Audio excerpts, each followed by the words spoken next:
Alors Rabotai, le lendemain de Shavuot, on va essayer de voir quelque chose qui nous illustre les forces des Chachamim concernant Matan Torah. Marqué dans le Pasuk, dans Parashat Tetzavé, lorsqu'on parle du tzitz. Le tzitz, donc, c'est ce que le Kohen portait sur son front. Il y a marqué Vayal Metzah Aharon, Venasa Aharon et Avon HaKodashim, Asher Yakidishu Bnei Israël. C'est-à-dire quoi? Venasa Aharon, donc à travers le tzitz, la force qu'Aaron reçoit, c'est que Nasa Aharon et Avon HaKodashim. C'est-à-dire quoi Nasa Aharon et Avon HaKodashim? Rashi, a priori, ça veut dire il va supporter. Mais Rashi nous explique Nosé Avon. Quand on dit qu'Hachem il est Nosé Avon, ça veut dire il expie, il est ôte les fautes. Et donc, la force du tzitz, c'est qu'il a la force de nettoyer certaines erreurs concernant les korbanot. Venasa Aharon et Avon HaKodashim Asher Yakidishu Bnei Israël. Quelles est donc les erreurs que le tzitz va nettoyer, les erreurs concernant les korbanot que le tzitz va nettoyer? Je cite Rashi. Rashi nous dit comme ça: les ratzot à la dame vers la helev shekarvu betum'a. C'est-à-dire que si le dame du korban que l'on va asperger sur le misbéach est devenu impur, et que tout de même le Kohen a fait fi de cette impureté et il a aspergé. On aurait pu dire que finalement ce dame est inapte à être aspergé, donc il ne va pas expier son propriétaire qui devra amener un nouveau korban.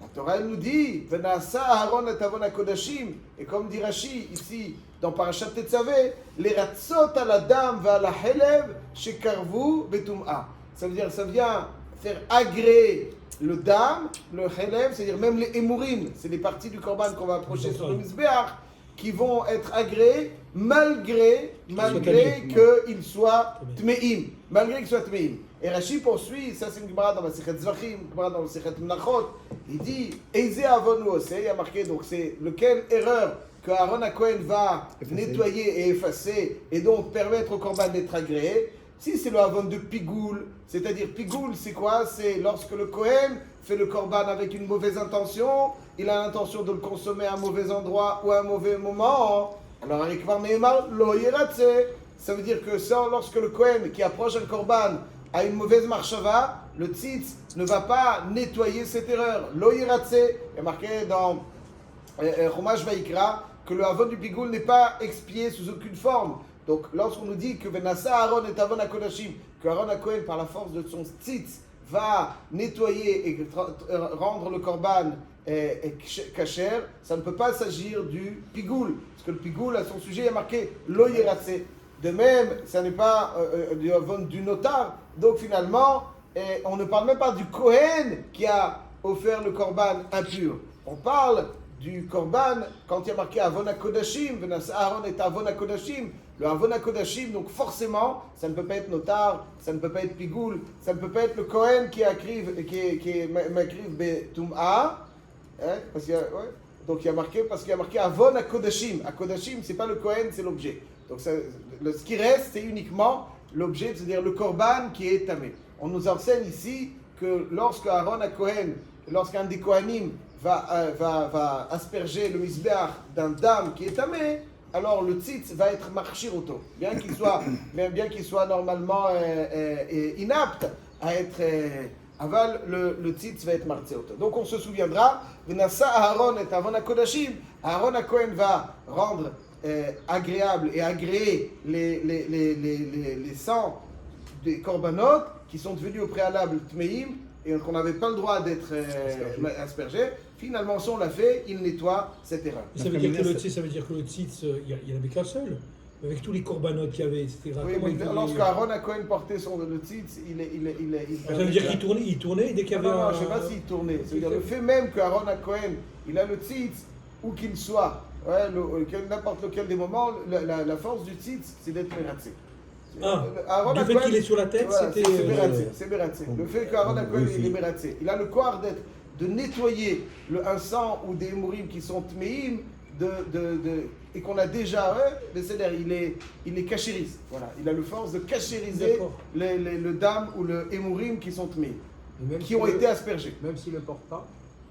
Il y a un dieu dans la Gemara si tu peux rater d'Afka, mais le Maasé, tous les korbanot, même si le Kohen il ne le porte pas, Tachles, tous les korbanot ils sont mitratzim à partir du moment où il y a Aaron à Kohen qui va mettre son tzitz à Semiratzim. Parce que le Kohen Gadol, quoi. Grâce au Kohen Gadol, ça fait partie des 8 vêtements du Kohen Gadol. Az la Gemara, dans le débat dans la Sechet Ivamot d'Av Tzadik, ça c'est un rachid à la Torah. Une Gemara rapportée dans Rashi. Et la Gemara dans la Sechet Ivamot nous dit que certes, Mideoraita, c'est bon, Mideoraita c'est bon, mais Rabbanan sont venus et ont dit que l'Ourtsa, même si Mideoraita Ourtsa, Miderabanan l'Ourtsa. Alors la Gemara elle dit, quoi l'Ourtsa, ça veut dire quoi? Mideoraita le Korban, il est caché. Rabbanan, ils viennent et ils te disent non, il n'est pas soul. Ça veut dire quoi? Quelles conséquences ça a? Ça voudrait dire que quelqu'un qui a amené un korban khatat, il a été mechalel Shabbat beshogeg. Le dame qui a été aspergé sur le misbeach est devenu tamé.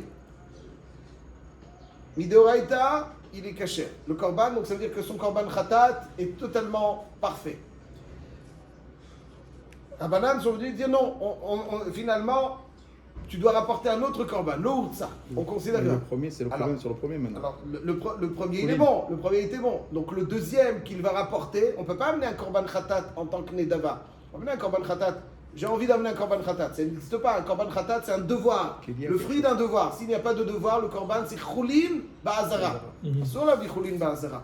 Donc, finalement, la Gemara s'interroge comment les rabbanan ont la force d'obliger quelqu'un à amener un autre korban alors que Midoraita est déjà acquitté par le premier, un korban qui ne peut pas être amené par un élan de générosité qui est uniquement la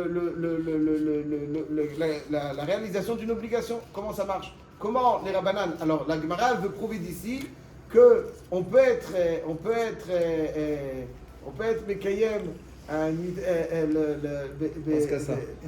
Bekoum ve'ase. Rabbanan ont le corps d'être au cœur d'avoir mis la Torah. Bekoum ve'ase.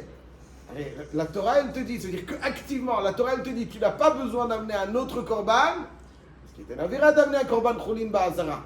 Et Rabbanan, ils te disent, bien que le premier korban soit caché midoraita, je te demande d'amener un nouveau. Est-ce que les Rabbanan ont un corps d'être au cœur d'avoir mis la Torah activement ou uniquement passivement? On sait par exemple que ça c'est évident que passivement ils peuvent. On voit que Rabbanan ont demandé de ne pas sonner du chauffard le premier jour, le jour de Rosh Hashanah. Ils ont demandé de ne pas prendre le loulav le premier jour de Sukkot. Tout ça c'est alors qu'il tombe Shabbat. Parce que c'est Sheval Taaseh de faire connaître. Sheval Taaseh. Achav, donc ici a priori on voit que les Rabbanan peuvent le faire à filou bekoum ve'aseh. Eh ben oui. Mais c'est impossible. Arrête, il te demande d'amener un korban chulin ba'azara. Et la Gemara elle répond, elle dit non. Quand il y a marqué que l'ourtsa, Rabbanan disent l'ourtsa, c'est-à-dire qu'il n'est pas agréé. Et donc quoi? Pas et donc tu dois amener un autre korban. Et donc les atir basar be'achila. Aval be'alim nitkapu bo. Ça veut dire que les kohanim ont une part dans la consommation du korban khatat. Or, un korban khatat qui est mal offert, il ne peut pas être consommé par les kohanim. Là-dessus, Chachamim nous ont dit, on ne permet pas aux kohanim de le consommer. Mais ça ne veut pas pour autant dire qu'ils vont demander d'amener un nouveau korban. Autrement dit, c'est très simple, quand les rabbanan ont une force, c'est une très grande force, d'être en cœur d'avoir une Torah, c'est bien que finalement, la consommation des kohanim contribue à l'expiation. Marqué que les kohanim ochlim ou bi'alim mitkaprim contribuent à l'expiation. Donc il y a une mitzvah et une importance dans la consommation des kohanim, le bassin de korban khatat. Avant le rabbanan, il te dit stop, on te demande de pas, le kohanim on ne peut pas manger. Et ils sont metraprim. Bien que normalement ils sont metraprim, avant il dit non. Ce n'est pas pour autant dire qu'il amènera un nouveau korban, parce qu'amener un nouveau korban, c'est être au cœur de la Torah activement. La Torah te dit non, n'amène pas, et toi tu amènes. C'est pas dans les cordes des Chazal. Ce qui est dans les cordes des Chazal, c'est de dire Sheval Taaseh. Ils peuvent te dire donc ne mange pas un korban. Alors on va essayer de voir à Botaï, juste quand est-ce que les Rabbanan, et ça c'est la halacha, que les Rabbanan ont une koach, la corde de la Torah, rak, besheval Taaseh, babikoum Taaseh. Évidemment, on a parlé déjà de Haguna, comment ils ont la force alors qu'il y a de permettre à une femme de se marier, alors qu'a priori on aurait pu dire que vu qu'il manque des édim, alors il n'y a pas de koach minatora de se remarier. Puis je l'avais dit à Kolar. Mais ça c'est un sujet en soi. En tout cas, de façon générale, les rabbanan n'ont pas la force de demander d'enfreindre activement quelque chose de réalité. Ils peuvent juste faire passivement. Tiens. On va le voir. Ça, on l'a vu dans Mitzvah Assez. Il y a une mitzvah sur les Kohanim de manger le korban khatat. Il y a une mitzvah de sonner du chauffard. Il y a une mitzvah de prendre du lulav. Est-ce que quelqu'un qui serait ouvert sur un lave passivement, un lave, pas une mitzvah Assez, aussi les Chachamim ont le koach de passivement avoir, dire quelque chose qui engendrerait la transgression d'un lave, mideoraita, de façon passive. Est-ce qu'il pourrait le faire ou pas? Ou bien c'est que mitzvot assez. Alors, d'abord, quelle est la preuve? La preuve, elle est Shulchan Aruch Siman Tav Mem Vav Sif Aleph dans Orach Chaim. Imaginons que quelqu'un a oublié de faire le bitoul. Il n'a pas fait le bitoul pendant Pessah. Il n'a pas fait le bitoul. Et il trouve pendant Yom Tov du Chametz. Doit-il le brûler ou pas? Pourquoi? Alors là, il y a deux halachot qui a priori s'affrontent. Il y a d'une part le mitzvah de brûler le chametz, tashbitu seor mi batichem, et d'un autre, donc lo yirae lecha chametz, lo yirae lecha seor, c'est pas seulement un assez, c'est un lave de balirae ou balimatse. Il n'a pas fait le bitoul. Et il y a la vera de muktzeh. Le chametz il est muktzeh pendant Yom Tov.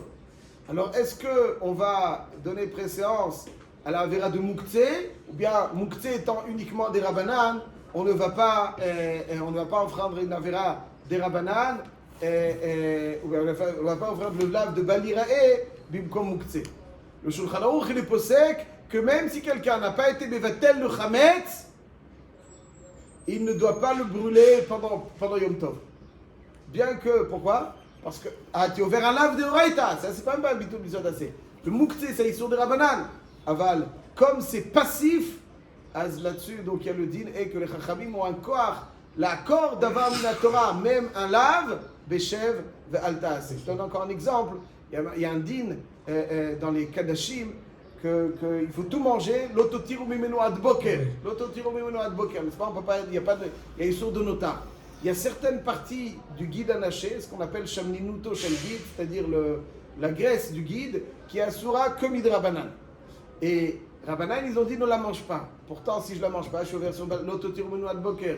Encore une fois, on voit que les Rabbanan ont un koach de passivement causer la transgression d'un lave de oraita comme notar ou comme balirae. Ça, c'est le koach de Shev Alta. C'est les Chachamim qui n'ont pas simplement la force de Shev Alta, c'est de passivement faire transgresser une mitzvah positive de assez, mais même un lota assez aussi, ils ont le koach. Et dans le premier cas, le fait que Yom Tov, des fois, parfois, peut arriver Shabbat, donc de peur que la fois prochaine, on brûle quelque chose pendant Shabbat, c'est Yom Tov, mais c'est Shabbat aussi. Oui. Donc peut-être qu'on a les Chachamim, ils ont dit non. C'est machma du Bet Yosef, du Kesef Mishneh, je t'envoie le rapport, que c'est Midin Muktzeh. C'est à cause du din Muktzeh. Et que uniquement le din Muktzeh va voir. Maintenant, où est-ce qu'on voit dans l'histoire juive que les Chachamim ont été au crime d'avoir la Torah bekum ve'aseh, ponctuellement? Ah, avec Eliyahu Hanavi. À l'époque de Eliyahu Hanavi, il y avait déjà le Bet HaMikdash. On n'avait pas le premier Bet HaMikdash. On ne pouvait pas offrir des korbanot à l'extérieur du Bet HaMikdash. Alors comment il a demandé sur le mont Carmel? Alors il demande sur le mont Carmel d'être maquillé le korban parce que ça c'est Migdar Milta. C'est-à-dire ponctuellement, Migdar Milta, c'est-à-dire pour essayer de colmater des brèches qui pourraient se faire dans le Ham Israël. Ils peuvent dire, on fait activement quelque chose, mais ça c'est donné bien entendu aux Nevi'im ou en tout cas aux Chachamim qui sont des êtres d'exception. Maintenant, aussi, donc ça on voit que les Migdar Milta ils peuvent, même Bekum ve'aseh, même activement, même c'est pas ça veut dire évidemment protéger la Torah c'est leur objectif, mais c'est pas une avodah zara. C'est-à-dire ils ont dit de ne pas être muktzeh, de ne pas manger le korban, etc. Ça c'est ponctuel et ça ils peuvent le faire. Maintenant, ils peuvent le faire de façon systématique, beshev al ta'aseh. Un autre cas dans lequel on voit là ils peuvent pas le faire. Là ils peuvent pas le faire. Il y a est-ce que Chazal aurait pu empêcher de faire la mila Shabbat, de peur qu'on vienne à transporter les outils de la Mila dans le Reshut HaRabim. Normalement, ils auraient pu, n'est-ce pas, ils demandent de ne pas sonner du chauffard Shabbat, de ne pas prendre le loulav Shabbat, de peur qu'on vienne à transporter. Alors pourquoi on n'est pas recherche pour la Mila que de l'interdire pendant Shabbat, de peur qu'on vienne à transporter les outils de la Mila dans le Reshut HaRabim? On a le droit de couper ou de préparer pour la Mila, le couteau. Pas le préparer, mais le confectionner, non? Non, on a le droit, ça c'est d'après Rabbi Eliezer, vous avez raison. Il y a une déa, Rabbi Eliezer Agadol, Rabbi Eliezer Ben Urkedus, il permet de préparer et tout. Mais nous, là, on tient que ce qu'on peut faire. Préparer Erev Shabbat. Ce qu'on peut faire Erev Shabbat, c'est uniquement faire le Maaseh Mila, couper, c'est ça qu'on permet. Couper, c'est ça qu'on permet. Arshav, donc. Mais néanmoins, on aurait dû craindre qu'il transporte les outils de la Mila. Exact. Comment on permet? Maïvdel ben chauffard que non pendant Shabbat de peur qu'on le transporte. Loulav que non Debout. pendant Shabbat de peur qu'on le transporte. Koum. Mila oui et on n'est pas recherche qu'il le transporte. Monsieur Cohen, qu'est-ce que vous dites là-dessus? Alors, Tu Pourquoi? connais les Comment psukim ça se par fait? cœur, toi. Comment ça se fait? Alors, Comment ça se fait que Mila on le permet Shabbat? Allez, le quiz. On n'est pas recherche. Alors il y a plusieurs réponses à cela. Une réponse, Tosfot il dit dans Megillah d'Avdalet Amoudbet parce que Mila c'est Nechretu Alea Yud Gimel Britot, c'est exceptionnel. Ou bien on peut dire que Mila c'est une mitzvah qui concerne un être ponctuel. Ça veut dire c'est pas l'ensemble du Ham Israël comme chauffard concerné par la mitzvah ce jour-là. C'est un Moël ou un père, le père plus précisément. Donc les gens vont le lui rappeler qu'il ne peut pas le transporter. Il y a aussi une réponse très intéressante du Taz qui dit que lorsqu'il y a marqué dans la Torah Uvayom Hashemini, ça vient parce que mitzvah, logiquement, si ce n'est la révélation d'un pasouk en plus, j'aurais dit qu'on ne peut pas faire Mila Shabbat. Pourquoi? Mila c'est un assez, mais blessé, faire sortir du sang Shabbat, c'est un lota assez. Lota assez Shesh Bokaret. Normalement, un assez n'est pas un doché lota assez Shesh Bokaret, comme c'est tout le début du développement de la Masechet Yevamot. Et la maille, Miya Pasouk Uvayom Hashemini. Uvayom Hashemini afilu b'Shabbat. Donc le Taz nous dit que si Chazal avait été gozrim de ne pas faire la Brit Mila le jour du Shabbat, alors le mot ne serait jamais être mis le mot en plus qui vient nous indiquer qu'on peut le faire Shabbat ne serait jamais mis en application. Chauffard, il n'y a pas un pasouk spécial qu'on peut le faire Shabbat. Parce que c'est pas une mlacha. Il n'y a pas loulav la même chose. Aval Mila, c'est une mlacha. Donc si ce n'est que il y a un pasouk en plus, on n'aurait pas pu le faire Shabbat. C'est pour ça que si Quel est en Chazal plus? Quel est en plus? Uvayom, il n'y a pas Uvayom, marqué c'est- Uvashemini. Bon, ça c'est Qu'est-ce une qu'il fait? question. Obéyom. Qu'est-ce qu'il fait? Uvashemini. Uvashemini. Il n'y a pas marqué Bashemini. Uvashemini, on parle déjà du Yom, c'est pour ça que Chazal était gossé. Donc, d'où vient la faute? Donc, on a vu, si j'ai récapitulé mes chers amis, on a vu qu'ils ont un quoi Beshev al Taaseh de façon systématique, à part quand il y a un pasouk de la Torah qui ne va pas être en application. Et à Filou Bekoum Vaaseh, ils ont le droit, les Migdar Milta. D'où leur vient cette force? Il est marqué dans la Gemara dans Avodah Zarah qu'Akadosh Baruch Hu, lorsque il voulait donner la Torah, il est parti chez différentes nations pour leur proposer la Torah. Et finalement, ils n'ont pas accepté. Ah, je dis que il dit le Netivot Amishpat, il dit que ça veut dire quoi Asher Bahar Banu, il nous a choisi. Ils n'ont pas voulu. Asher Bahar, c'est une question qui mérite d'être développée, on n'a pas le temps, mais juste je dis très rapidement qu'il dit le Netivot que même si Hachem a proposé, alors le Maharal il dit qu'en fait il n'était pas apte. S'ils ont accepté, S'ils avaient accepté, alors comment il il dit le Maharal. fait les dinim Voilà. Et d'Israël? ils Il sont faut pas- que le Maharal- Noah, il n'y a que. Le Maharal, il dit qu'ils sont pas aptes. Le refus, en fait, c'est une inaptitude. Mais même si on ne dit pas comme ça, le Hassid, ils ont refusé parce qu'ils ont refusé. Alors, pour Hachar Bachar, il dit le Netivot, il dit que même s'ils n'auraient pas été. Maintenant, les Chachmei Israël sont maîtres de la Torah.